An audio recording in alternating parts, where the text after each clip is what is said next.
Nina bendlove namandla indaba ze1KZNTV nifundela uphilano kaCebekhulu kwamzimba umntwana uyakhuleka sanibonani. Nazo kwizona ndaba esithizo ezihamba phambili namuhla. Induna ibulawe ngesihluku emTuba-Tuba. Iseyinkinga eyamanzi emNambithi kanti senyukile Esababulawe hostel Glebelands. Sanemukeleni nabendlove namandla kwindaba zethu ze1KZNTV. Inkosi yesizwe sakaMpukunyoni kwaMkhwanazi emTuba-Tuba enyakatho nesifundazwe saKwaZulu-Natal uNtokozo Mkhwanazi usegxeka isihlava sokubulawa kweyinduna osekwande kakhulu esifundazweni saKwaZulu-Natal. Lokhu kuza ngemuva kokudutshula kubulawa induna esigodi sakwaNomathiya uNgcebo Mkhwanazi obangaphansi kwabo kobukhosi bakwaMkhwanazi kwaMpukunyoni. uMkhwanazi kudutshulwe wabulawa ngaphandle komuzi wakhe ngoLwesihlanu kusihlwa. Inkosi yesizwe sakaMpukunyoni kwaMkhwanazi emTuba-Tuba inkosi uNtokozo Mkhwanazi isigxeke isihlava esesinsakavukela umchilo wesidwaba kulesi sifundazwe sokubulawa kwezinduna. Lokho kuza ngemuva kokubulawa kwenduna uNgcebo Mkhwanazi ebiyinduna esigodini sakwaNomathiya khona kwaMpukunyoni. Inkosi ithi ke lesi senzo sishaqise wonke umuntu njengoba induna uNgcebo ibingazelwa lutho lubi futhi akukho nambango obuduna obukhona kule ndawo. Ezweni lonke nje ngizothi KZN yonke sekuhambe noma kuyakhula ukubulawa kweyinduna nokuhlasela kweyinduna nginganxusa nje isizwe sonke ukuthi nana beyiyeke lento yokuhlasela kweyinduna ngoba imikhuba esingayazi ukuthi nana ifika yaphi iqhamukapi.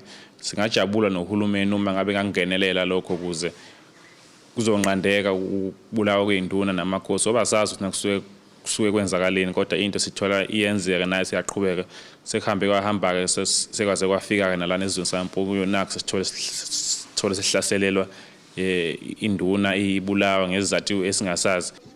Inkosi yesizwe ibiyisincoma amagalelo enduna uNgcebo Mkhwanazi ngokusebenza kahle nobukhosi obukade bukhona phambilini nobukhosi obukhona njengamanje. Uma nje ngingayichaza nje induna besebenzisana kahle kakhulu nobukhosi ibihlonipha ubukhosi ibihlonipha kanye nobuduna bayo ayibingenazi inkinga ezizweni bingenazi inkinga emphakathini benayo izinkinga nasebukhosini kusimangaze kakhulu thina ukuthi ibisihlasela sekwenze njani thuke kakhulu somndeni ngoba akuyona inkinga ngithi mhlawumbe kuba ngosoma amabhizinisi noma nani nobuduna lokubihlela ubukhonto bekubanga into ebingabanga kusethuse kakhulu nje ukuthi hawu sebe sesilinyalela induna sekwenze njani. Okhulumela umndeni kwaMkhwanazi nophinde benginduna nkulu wesizwe uNtuthuko Mkhwanazi uthi unethemba elikhulu kwabakwasidlodlo ukuthi bazowenza umsebenzi wabo kuthi abenzi bokubi bebanjwe masinyane. Nginalo ithemba kubantu asebeke badutshulwa cishe kusukele khona abadutshuliwe ngaphakathi esizweni kusukela kuphethe ubaba uMdletshe hayi abaningi baqoqo nala sihlalele kwelikhulu ithemba ukuthi bazoboshwa. Mina nje sayidini lami ngungabazi ukuthi bazoboshwa abantu akuyibona ababulela ubaba angungabazi mancane kakhulu amathuba ukuthi bengaboshwa ukusebenza kwamaphoyisa manje la kwaMsane ngisingami nje kondunankulu wesizwe hayi ngibona kusezingeni elikahle. Ezindabeni ze1KZNTV kube kumqondisi Myeni kwaMpukunyoni emTuba-Tuba.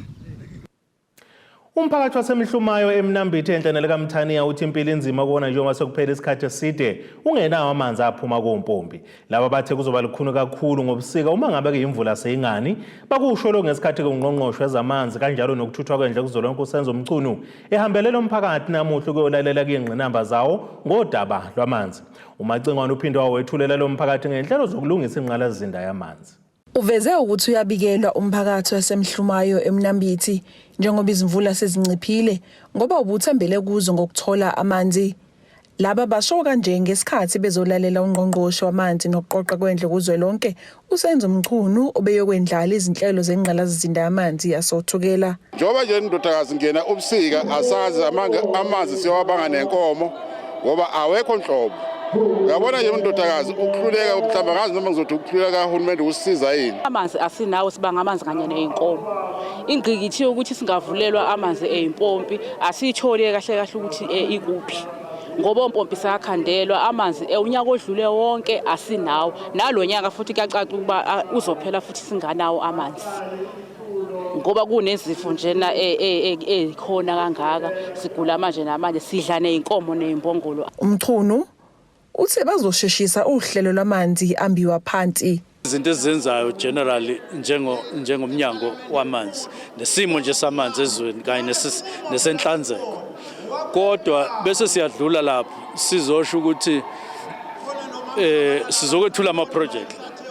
Uhlobo lokuqala lama projects ethu amabhohula amathathu esiwashiya emawodini amathathu ngo-23, 28 and 29 azophela ukwenziwa abesekhipha amanzi makuphela inyanga le uJuly kuyo lo nyaka. Kanti kuvele ukuthi uthukela lidinga izindodla zemali ukulungisa ingqalazizinda yamanzi. Imali siyonke la uthukela kudingeka imali e800 million rand ukudila ne-deficit ngamazwi ukudila nesikhala esikhona phakathi kwamanzi afunekayo namanzi asupplyayo kunesikhala esikhulu lapho. Angazi ukuthi savuleka nini kodwa sisibone manje ngoba besenze i-assessment kule mhlangano engishoyo. Manje phakathi kwezinto ezozenza ukufuna imali lo 800 million but lesi esesinayo sikhona siyaqala siyasebenza wonke lama projects esiwenzayo. Umchunu uthe baphezulu kohlelo lokuthi amadamu akhele imphakathi aqale aphakele yona. Kwavele nje kwabasengathi idamu elinjenge-Woodstock lenzelwe ukuthi liphampa amanzi aye eGauteng. Manje ke sesizohlela ukuthi kulungile kuqhubeke lokho. Kodwa ngoba amanzi vele ayinto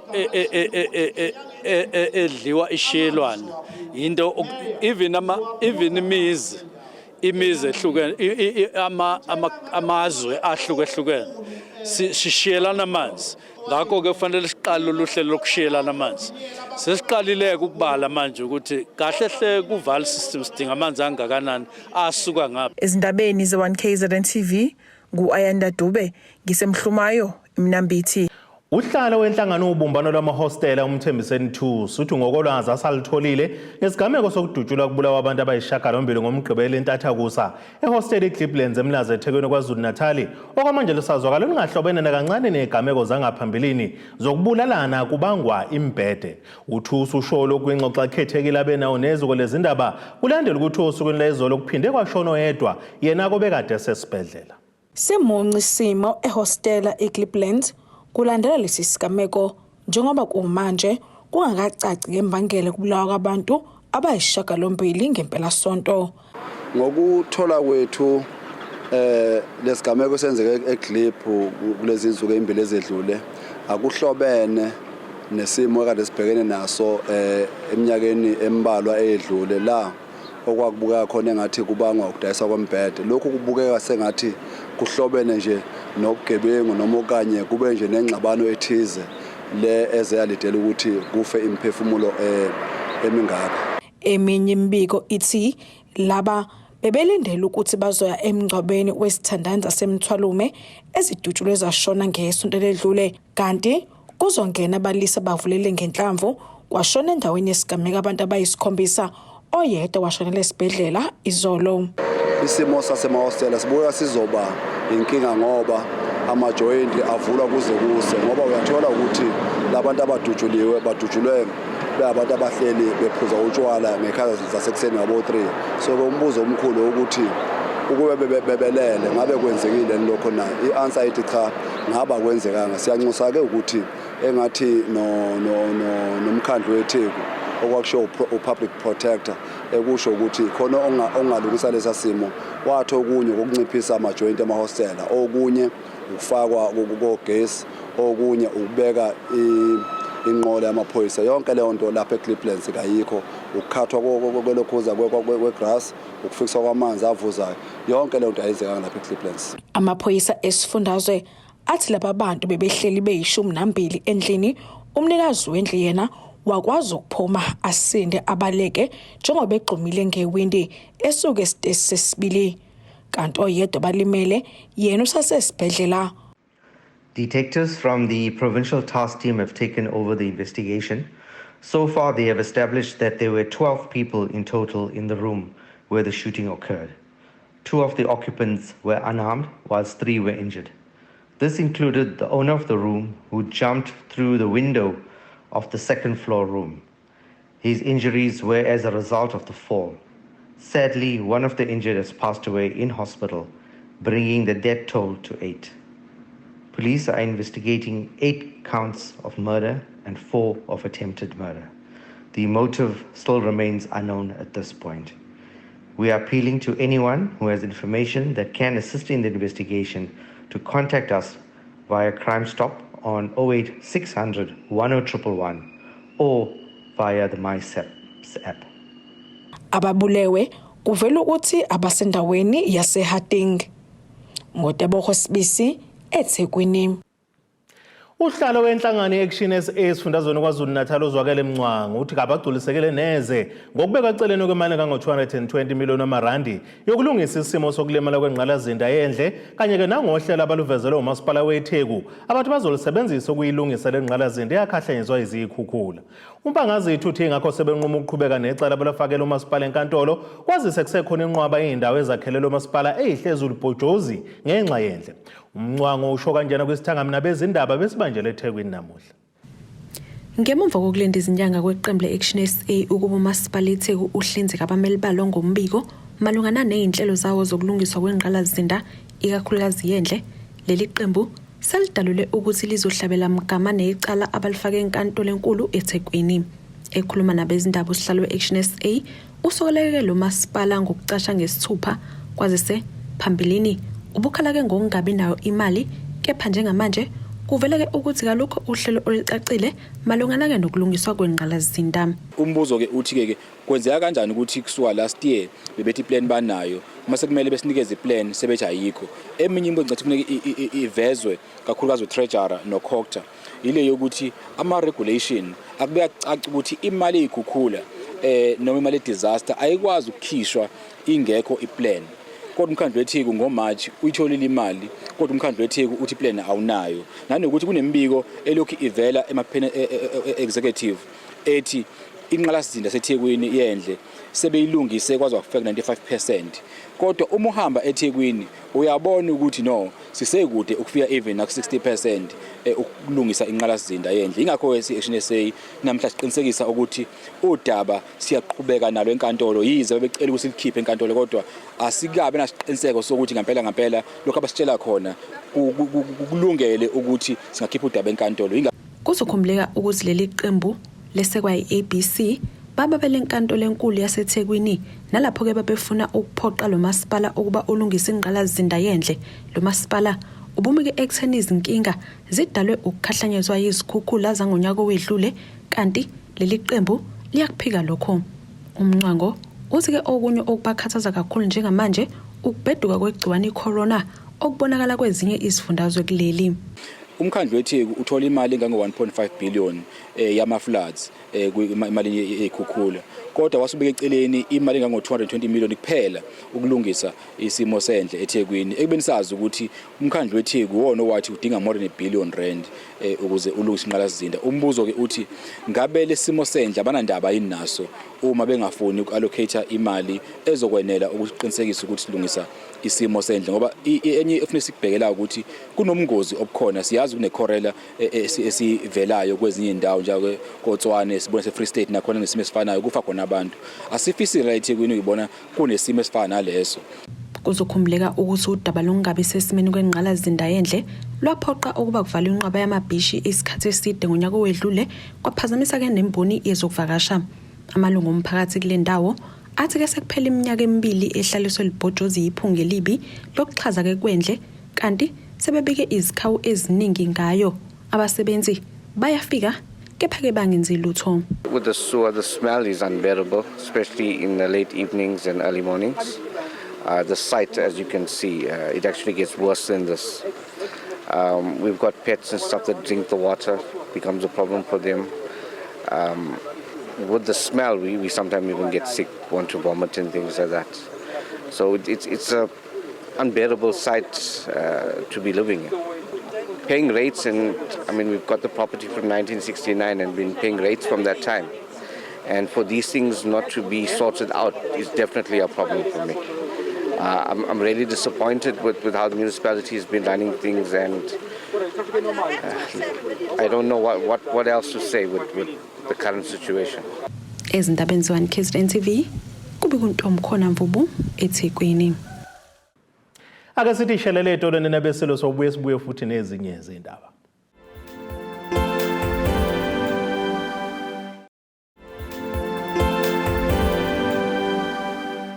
Nina bakambombosho omnyama nisabukele zona indaba ze1KZNTV nazo kwizona esithi ngezihamba phambili namuhla.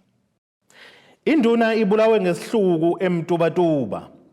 Iseyinkinga eyamanzi emnambithi kanti senyukile Esababulawe hostel eGlebelands. Ungqongqoshe omnyango wezempilo kwisifundazwe saKwaZulu-Natal uNomagugu uSimelane uthi njengohulumeni basebhekene nenselelo yabantu abasha besilisa abasanokwesabela ukuvakashela emtholampilo nezikhungo zezempilo ukuze bayihlole baphinde futhi bayivikele kwizifo ezahlukene kakhulukazi lezi ezithathalana ngokocansi. uSimelane usho kanjena kumcimbi kaMaskandi ingoma kazolonke yonyaka wesibili ebibanjwe leMoses Mabhide eThekwini ngempela sonto kade kevakashela amatafula ahlukene izinsiza zezempilo. Ukuhudula izinyawo kwabantu besilisa ukuvakashela imitholampilo ukuze basihlole baphinde basivikele kwizifo ezithelelana ngokocansi sekwenze uhulumeni waqhamuka namasu okusebenzisa imicimbi emkhulu ukuze balethe izinsiza eduze kanye nokujwayeza abantu besilisa ukuthi bayivakashele imitholampilo. Njengohulumeni ke waKwaZulu-Natal siyaye sikuthanda ukuthi konke lapho noma zonke indawo lapho abantu bekhona sibe khona. Ka health umsebenzi wethu ukuthi nangabe khona abantu sikwazi ukuletha ama services. Sinohlelo esilibiza ngokuthi isibhedlela kubantu. Uma ngabe kunabantu abaningi kangaka kakhulukazi siyaye sibe khona ngoba nathi siyaye sihlanganisele bona abantu sihambise ama services emphakathini noma kuwona abantu emahall. So lana asibahlanganisanga thina abantu kodwa bakhona abaningi njengoba ubona nje beqala bangena ngonyaka odlule babedlula ku10,000 abantu ababekhona. Siyacabanga ukuthi namhlanje inamba ecishe ifane naleyo. So i-opportunity ke leyo ukuthi sikwazi ukuthi si-engage nomphakathi siletha ama services eduze. uSimelane usibasabhekene nenselelo yolusha nabantu besilisa abangazinakekeli. Into esibe nenkinga nayo o siba nenkinga ngayo njengomnyango wezempilo abantu besilisa nabantu abasha abangakuthandi kakhulu ukusondela kuma services ethu noma bangakuthandi kakhulu ukusondela kwa health. Ubusuthola ukuthi abanye bayadlula emhlabeni badluliswa izifo bezingeke zibabulale ukuthi nje abantu besilisa ngoba bathanda ukusondela. So la silethe wonke lawo ama services are youth friendly, ama services abantu abesilisa bakwazi ukukhuluma kahle kuwona abakhululeke. Ungqongqoshe ubese eqhoma ngokuthi abanye abantu besilisa basanakho ukusaba ukukhuluma ngezinkinga zabo kubahlengikazi besifazane. Uma sixoxa nabantu besilisa sizama ukuthola ukuthi into eyenza ukuthi bengathandi kakhulu ukuza kuma ezibhedlela noma emaclinic baye bachaza abanye babo ukuthi hayi baye bathole ukuthi abantu onesi ababasizayo onesi abancane so bese beyasaba ukukhuluma. Sathatha idecision ukuthi kushutha sibe nohlelo silibiza ngokuthi men's clinic elizoba nonesi wesilisa ozokwazi ukuthi umuntu wesilisa nake efuna ukuseva uyena aye kuyena. So enye service esinayo lana sine service enye ye circumcision ekhona lana. So abantu besilisa futhi siyabagqugquzela ukuthi bazosoka ngoba ukusoka yenye indlela yokuthi bayivikele bona econtracteni noma ekutholeni iHIV noma ezifeni zocansi but bavikela futhi nabantu ababathandayo. So siyaba encourage ke ukuthi beze bazosoka. Into enhleke ngale facility yethu yokusoka ukuthi kuthatha 30 minutes nje kuphela umuntu ebese hambe ekhaya usuke se right. Of course bayamtshela ukuthi uma efika ekhaya afika inakekele kanjani kodwa akusuhlelo oluthatha isikhathi eside kakhulu. So we are very excited njengohulumeni. Lo mcimbi ubuhanjelwa ungqongqoshe wezemidlalo amaciko kanye namasiko kuzwelonke uzizi kodwa kanye nabaholi bezepolitiki abahlukene. Ngotebogo Sibisi ngiseThekwini. Kusaphazamisekile namanje ukufunda nokufundisa esikoleni samabanga aphansi Corinth Senior Primary School esendaweni yasemzimkhulu ogwini oseningizimu nesifundazwe saKwaZulu-Natal. Ulandela ukuthi abazali babafundi bakulesi sikole bavala thaqa amasanga kulesi sikole kusukela ngomhla zingama-25 kuMbasa bekhala ngesimo sesikole singagculisi. Lesi sikole kasinalo uphahla zindonga ziyadilika kanti nezindlu zangasese kayisenazo. Omunye wabazali uSambulo Zondi uthi bathatha kulesi sinqumo sokumisa ukufunda nokufundisa kulesi sikole ngoba besabela impilo yabantwana babo. Kukhale ibhungezi kanje kwisikole samabanga aphansi Corinth Senior Primary School esemzimkhulu njengoba abazali bathatha isinqumo sokumisa ukufunda nokufundisa kulesi sikole ngoba besabela impilo yabantwana babo. Labazali bathi isikole siyingozi kubantwana babo ngoba singawela kubona, asinalo uphahla, izindonga ziyadilika kanti kade babebika ngodaba lwalesi sikole kumnyango wezemfundo kwisifunda iKokstad kodwa basizakali. Omunye wabazali uthi sinzima isimo abantwana abafunda ngaphansi kwaso ingakho bakhetha ukusivala ngomhla ka-25 April kuwona lo nyaka. Silana egate nje sinenkinga yesikolo esaphephuka ngoDisemba saphinde saphephuka ngoJanuary.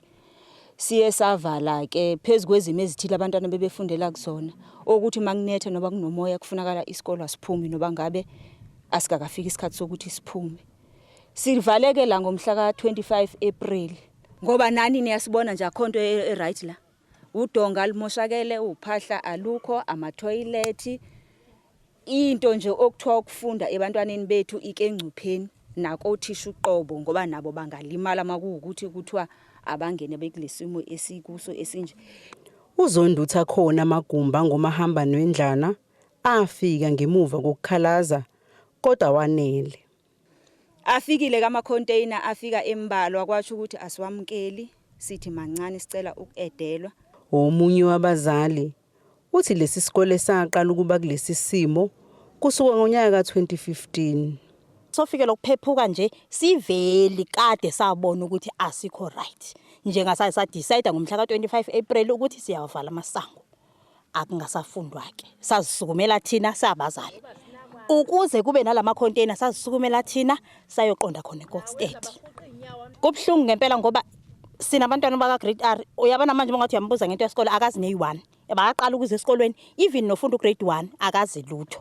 Kubhlungu ugrade 7 okufanele high school befana ngabe ubhalile akazobhala zizaze zivalwe izikole bawuze babuye kodwa silindele ukuthi abayephi ba grade 8 ngani abafundanga. 25 April abantwana behlele emakhaya until namhlanje kuyabhalwa ama exams aJune kwezinye izikolo la kulesi sikolo akubhalwa. Uveza ukuthi abantwana bebekhishwa ngaphambi kwesikhathi umeke kwanetha imvula ingakho bethatha isinqumo sokusukuma bazilwele ngalendlela. Alinetha abantwana ngo10 o'clock abantwana babuya bekuvela abantwana bengafundi. 10 o'clock abantwana babuyiswa liyakhiza bayakhishwa abantwana kunomoya njengobona uthayela unjena bagodiswa abantwana bekuveli bebengafundi kakade. Amalungu esigungu esilawula isikole enqabile ukukhuluma nabezindaba kanti uthinta umnyango wezemfundo esifundazweni ukuthola ukuthi ngabunalo ulwazi ngodaba lwalesi sikole imiyalezo abebethunyelelwa yona abazange bayiphendule. Ezindabeni ze1KZNTV kube kuzamando sicele ngisemzimkhulu. Ivulwe ngokusemthethweni indawo yokuzivocavoca yaseObanjeni emthunzini enyakatho KwaZulu-Natal eyaziwa ngo-Obanjeni Gym 2023 okuzokwenziwa kuyona inhlobo ezahlukene zokuzivocavoca. Umsunguli wale ndawo uMinenhle Sithole uyiphoyisa esiteshini samaphoyisa khona emthunzini uthi inhloso yayo ukukhuthaza intsha ukuba ke kube khona ematasatasa ngakho ukuze ke kuzonqandeka ubugebengu kanjalo nokudliwa bese kuphafuzwa nezidakamizwa. Ngemuva kokuba indawo yaseObanjeni emthunzini ihlonzwe njengenye eyisizinda sobugebengu obunodlame, ilungu lalomphakathi eliphinde libe yiphoyisa esiteshini samaphoyisa emthunzini uMinenhle Sithole ubese sungula indawo yokuzivocavoca. uSithole uthi ke lokhu kwenze ngenhloso yokunqanda ukudlebeleka kwentsha. Isizathu senza ukuthi sivule i-gym uBanjeni luhlonzwe njengendawo esinobugebengu osebunyuka kakhulu ubugebengu obunendluzula thema sibuhlaziya ukuthi ubugebengu obunendluzula umsuka wawo ukuthi abantu abasebenzi ngoba engasebenzi bagcina bengena eindaweni ezirong begcina sebengena kuma drugs so ngibone ukuthi kungaba yinto enhle ukuthi ngivule into engizokwazi ukuthi ngiqoqe iyouth le engasebenzi sikwazi ukuthi ayisigcine ibe busy ngokuyivocavoca nothi ukuthi nje iyivocavoca kuphela bese futhi siyenze ukuthi ngelinye ilanga lento lena yokujima ngoba isi-edwe as a sport code mhlawumbe ngelinye ilanga sibe nawo umuntu ongathiwa uyi-professional osuka la obanjeni yabona so use-professional trainer useyajimisa. Ilungu lomphakathi beliyingxenye yokuvulwa kwale ndawo uLungile Xulu ukhombise ukuthakasela ukuvulwa kwayo. Bacwile kakhulu ezidakamizweni izinto abazenzayo azikho zinhle kakhulu njoba nibona nje ukuthi nayi nebhoxi store eduzane so isizinda lesi abahlala khona kakhulu benze izinto ezingalungile ezingathandeki emphakathini so nje ngokwami ngicabanga ukuthi izobasiza if kungukuthi bazoyithanda angazi ukuthi ngiyenzeka kanjani ukuthi bebone kuyinto enhle empilweni zabo. Omunye wabajima kule ndawo uZinhle Ndebele ubese enxenxa intsha ukuba mayithuthele ngobuningi bayo izoba ingxenye yalomsebenzi osuqaliwe. Ijim njengoba yila ukuphumelela kwayo ingabantu bomphakathi basobanjeni futhi ukuphumelela kwayo izophumeleliswa abantu bomphakathi. Angeke kuze kusuka umuntu wale kude ethi uzothuthukisa le gym lesicela ukuthi abantu bayithathe serious beze bezojima as ukujima futhi kubalekile kwi healthy lifestyle yethu. Ezindabeni za1KZN TV kubika umqondisi Miyeni obanjeni. Ake siphinde sithi ishelele itolo nenabesilo sobuye sibuye nezinye zindaba.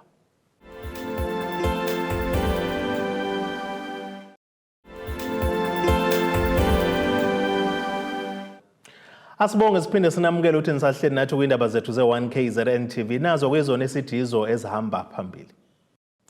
Induna Ibulawe Ngesihluku eMtuba-Tuba iseyinkinga eyamanzi eMnambithi kanti senyukile Esababulawe hostel eGlebelands.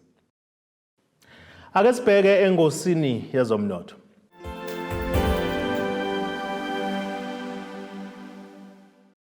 Iranda kuleli bizu 19.46 cents kuyidola laseMelika bengu 24.14 cents kupondo waseBrithani libe ngu 20.79 cents kueuro yase-Europe kanti intengo yegolide yona me $1,942.09 cents ounce kuthi intengo yayo engahluziwe yona bengu $76.13 cents umphongolo. Ake sibheke engosini ezemidlalo.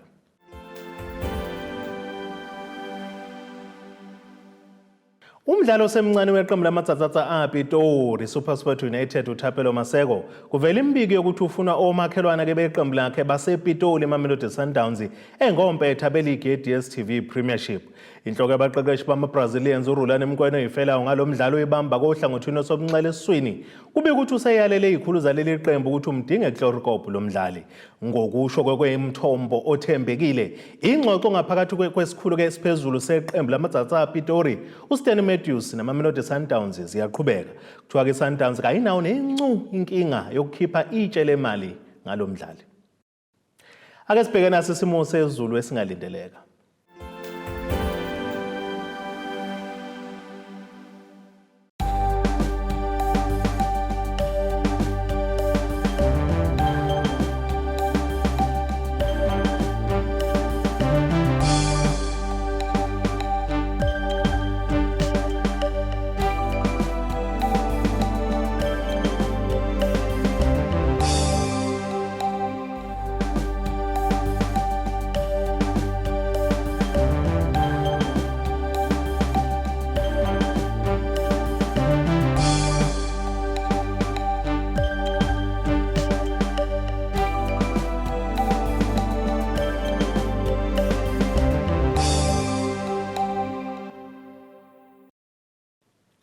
Yiyani nabakaqambula inkomo zilahlekile zodliwa umdlebe kwasoshangana kwamzimba umntwana nethimba lonke le indaba sithi khumo.